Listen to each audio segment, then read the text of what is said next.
കഥ തെങ്ങിൻ ചോട്ടിലെ പ്രസവം. രചന അബ്രാമിൻ്റെ പെണ്ണ്. ചെറുതിലെയുള്ള ഒരു കൂട്ടുകാരനെ കുറിച്ച് പല തവണ ഇവിടെ ഞാൻ പറഞ്ഞിട്ടുണ്ട്. പല്ല് പൊന്തിയ എൻ്റെ പ്രിയപ്പെട്ട കൂട്ടുകാരൻ. അവനെ ഓർക്കാത്ത ഒരു ദിവസം പോലും ജീവിതത്തിൽ ഇന്നേ വരെ ഉണ്ടായിട്ടില്ലെന്നതാ വാസ്തവം. സാമ്പത്തികമായി മുന്നോട്ട് നിൽക്കുന്ന അവൻ്റെ പപ്പ വഴിയാണ് അന്നൊക്കെ ചോക്ലേറ്റും കേക്കും ഒക്കെ തിന്നാനുള്ള യോഗം ഉണ്ടാവുന്നത്. എന്ത് കിട്ടിയാലും ഇത് നിനക്ക് എന്ന് പറഞ്ഞ് അവനെൻ്റെ കയ്യിൽ കൊണ്ട് തരുമ്പോഴുള്ളൊരു സന്തോഷം അത് എത്രയാണെന്ന് പറഞ്ഞറിയിക്കാൻ പറ്റില്ല. എന്ത് കളിക്കും ഞാൻ ഇവളുടെ സെറ്റാണെന്ന് പറഞ്ഞ് കൈ പിടിക്കുമ്പോൾ എനിക്ക് തോന്നുന്ന ഒരു അഭിമാനമുണ്ട്.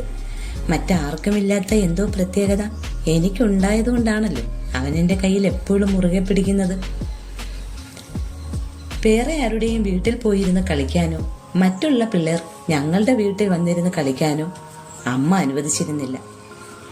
പിള്ളേരുണ്ടാക്കി വെക്കുന്ന നാശനഷ്ടങ്ങളെ പേടിച്ചാണ് അമ്മ പറയുന്നതെങ്കിലും അമ്മയുടെ ആ ദുഷിച്ച ചിന്താഗതിയോട് അന്നും ഇന്നും എനിക്ക് ശക്തമായ വിയോജിപ്പാണ്.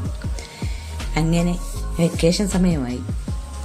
അച്ഛനും അമ്മയും കളിക്കുന്നതും അമ്മയും കുഞ്ഞും കളിക്കുന്നതുമൊക്കെ അന്ന് പതിവാണ്. അച്ഛനും അമ്മയും കളിയിൽ ലവനായിരിക്കും എൻ്റെ ഭർത്താവിൻ്റെ റോൾ കൈകാര്യം ചെയ്യുന്നത്. അമ്മയും കുഞ്ഞും കളിക്കുമ്പോൾ കുഞ്ഞിൻ്റെ ഭാഗം അഭിനയിച്ച് ഫലിപ്പിക്കാൻ അവന് പ്രത്യേക കഴിവാണ്. അവനെയും ഒക്കെ തിരുത്തി ഞാൻ അയ്യം മുഴുവൻ നടക്കും. ഇടയ്ക്ക് വിശന്ന് കരയുന്ന കുഞ്ഞിന് പാല് കൊടുക്കുമ്പോൾ പൊന്തി നിൽക്കുന്ന കുഞ്ഞിൻ്റെ പല്ലുണ്ടാക്കുന്ന വേദന മാറ്റി നിർത്തിയാൽ അതൊക്കെ നല്ല ഓർമ്മകളാണ്.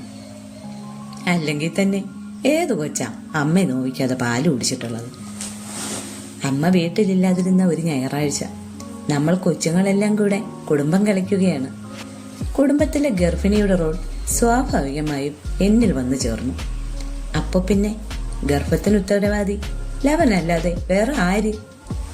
അന്നെന്റെ കുഞ്ഞമ്മ രണ്ടാമത്തെ ചെറുകനെ പ്രസവിച്ച് കിടക്കുന്ന സമയം പേറും പിറപ്പും എന്താണെന്ന് അറിഞ്ഞൂടെങ്കിലും ഗർഭിണിയായ കുഞ്ഞമ്മയുടെ അവശതകളൊക്കെ മുന്നേ കണ്ടിട്ടുള്ള ഞാൻ അതെല്ലാം അതേപോലെ എൻ്റെ ശരീരത്തിലോട്ട് ആവാഹിച്ച് ശക്തമായി അഭിനയിച്ചുകൊണ്ടിരിക്കുന്നു.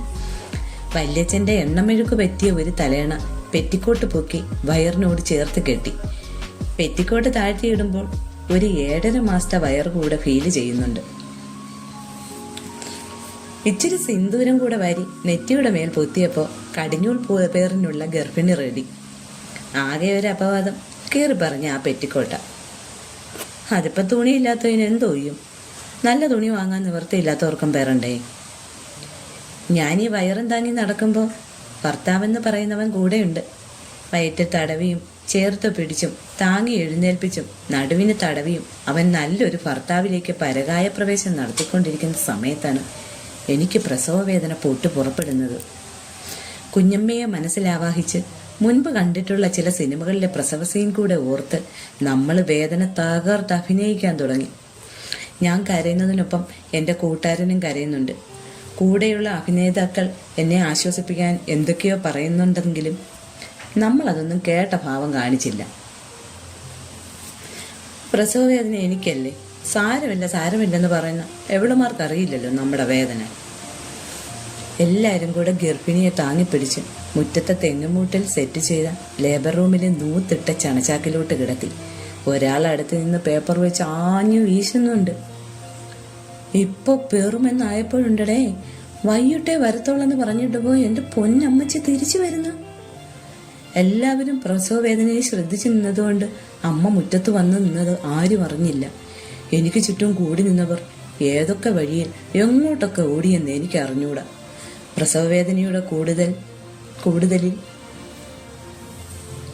എനിക്ക് നിർത്താതെ നടുതടവിത്തന്ന എൻ്റെ ഭർത്താവായി അഭിനയിക്കുന്ന നടനും തെങ്ങിൻ ചോട്ടിൽ ഒരുക്കിയ ലേബർ റൂമും അമ്മയുടെ മുന്നിൽ തനിച്ചായി. നെറ്റിയിൽ നിന്നും ഉച്ചി വരെ വഴി അടയാളപ്പെടുത്താൻ ഇട്ടേക്കുന്ന പോലത്തെ സിന്ദൂരവും പെറ്റിക്കോട്ടിൽ നിന്നും താഴേക്ക് തൂങ്ങിക്കിടക്കുന്ന തലയണം കണ്ട് അമ്മ കലിതുള്ളി. എന്തുവാടി ഇത്? അമ്മ എൻ്റെ വയറ്റിലേക്ക് സൂക്ഷിച്ചു നോക്കി ചോദിക്കുന്നു. അമ്മ അറിയാതെ പ്രസവിക്കാൻ തുടങ്ങിയതാണെന്ന് ഞാൻ എങ്ങനെ പറയും? എൻ്റെ ഗർഭമാണിപ്പോൾ താഴെ വീഴാൻ പാകത്തിന് തൂങ്ങിക്കിടക്കുന്നതെന്ന് അമ്മയെ എങ്ങനെ പറഞ്ഞു മനസ്സിലാക്കും? നിനക്ക് ചെവി കേൾക്കാൻ വയ്യേടി? അമ്മ തറയിൽ കിടന്നൊരു മടല് ചവിട്ടി ഓടിച്ചു. അമ്മേ, ഞങ്ങൾ പ്രസവം കളിച്ചതാ, അവളെ അടിക്കല്ലേ. അമ്മ മടലെടുക്കുന്നത് കണ്ട് പേടിച്ചു പോയല്ല അവൻ ഓടിച്ചെന്ന് അമ്മയുടെ കയ്യിൽ പിടിച്ച് പറഞ്ഞു. അവനെ തള്ളി നീക്കി അമ്മ അടുത്തോട്ട് വന്ന വരെയേ ഓർമ്മയുള്ളൂ. അമ്മയുടെ അടിയാണ് അടി. അതേത് വടി വെച്ചായാലും ഒരൊറ്റ അടിയിൽ നമ്മൾ ചുറ്റുമുള്ളതെല്ലാം മറന്നുപോകും. എണ്ണാൻ പോലും സമയം തരാതെ പറ അടിച്ച് പോച്ചു കളഞ്ഞു. മേലിൽ ഇമാതിരി വൃത്തികേട് കാണിക്കരുതെന്ന് പറഞ്ഞ് അമ്മ ആ തലേനെ എടുത്ത് തോട്ടിൽ കളഞ്ഞു. ഞങ്ങളുടെ ആദ്യത്തെ കൊച്ചു വെള്ളത്തിൽ വീണ് ഒഴുകി പോകുന്നത് ഞങ്ങൾ രണ്ടാളും നെഞ്ചു പൊട്ടി നോക്കി നിന്നു. കാലങ്ങൾ ഇത്രയും കഴിഞ്ഞെങ്കിലും ഞങ്ങളെല്ലാവരും കൂടെ ഒത്തുകൂടുമ്പോൾ ഇതൊക്കെ പറഞ്ഞ് ചിരിക്കാറുണ്ട്. അതൊക്കെ കേൾക്കുമ്പോൾ അമ്മയുടെ മുഖം വീർത്ത് മൊത്തം ഞാൻ ബലൂണ് പോലെ ആവും. അമ്മയൊന്നും മറന്നിട്ടില്ലെന്ന് തോന്നുന്നു. പുള്ളിക്കാരിക്ക് എന്നെ ഇപ്പോഴും ദൃഷ്ടിക്ക് കണ്ടോളും. 4 മക്കളെപ്പറ്റി അമ്മയ്ക്കൊരു കുറ്റവും ഇല്ല. ഒരെണ്ണം പെറാൻ നോക്കിയാൽ നമ്മളേതാണ്ട് വലിയ കുറ്റം ചെയ്ത പോലെയാ പാവം. പാവങ്ങൾക്ക് ചോദിക്കാനും പറയാനും ആരുമില്ലല്ലോ. അനുഭവിക്കാം.